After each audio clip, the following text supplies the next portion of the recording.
Hello everyone, कसे आहात? कीर्ती recipe मध्ये तुमचं स्वागत आहे. फ्रेंड्स, मी माझ्याबद्दल थोडक्यात माहिती सांगते. फ्रेंड्स, माझं शिक्षण BA कंप्लीट आहे आणि मी नोकरी करत आहे. सध्या मी सुट्टीवर असल्यामुळे मला वेळ भेटला की थोडंसं YouTube वरती मिनी ब्लॉग वगैरे टाकण्याचा प्रयत्न करत आहे. आणि माझ्या लहानपणीच्या काही गमती-जमती शेअर करूशा वाटतात, त्यामुळे मी तुम्हाला काही सांगणार आहे. फ्रेंड्स, आता आम्ही गावी जाणार आहे. त्यामुळं थोडीशी तयारी चालली आहे गावाकडे जाण्याची. खूप वर्षानंतर म्हणजे 3 वर्षानंतर आम्ही चाललोय.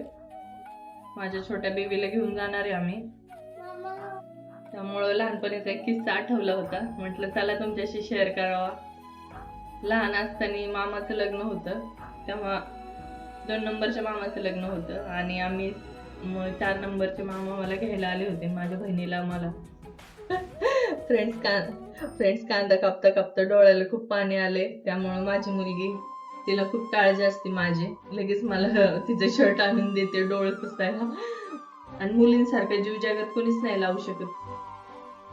माझी मुलगी तर एवढी लहान आहे, पण मला एवढी जीव लावते ना, काय सांगू तुम्हाला. आता ज्यांना मुली आहेत ना, त्यांनाच मुलीचं महत्व समजेल, बाकी कोणाला नाही समजणार. फ्रेंड्स, माझ्या लहानपणीचा किस्सा सांगते.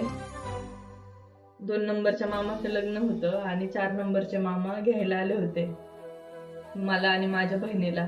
थोडं लवकरच नाही का, सुट्ट्या असल्यामुळं आम्ही सगळी तयारी वगैरे केली, आवरलं, गेलो स्टँडवर, बसलो.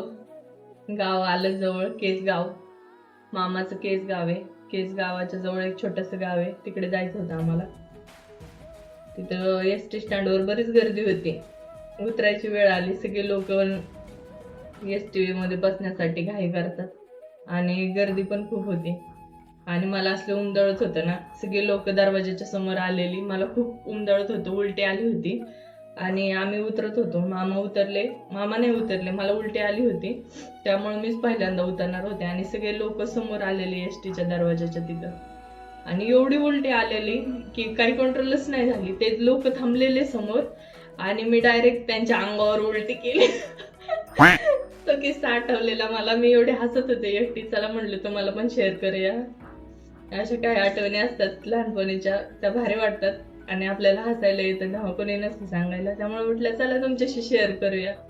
तर ते लोक मला ओरडले वगैरे काहीच नाही. लहान होते मी तेव्हा, 7वीला होते, त्यामुळे कोणी ओरडले नाही. पण बऱ्याच लोकांच्या अंगावर मी उलटी केलेली, त्यामुळे मला तो क्षण चांगला आठवतो. त्यामुळे मला हसायला पण खूप आलं. म्हटलं चला तुमच्याशी शेअर करावा हा किस्सा.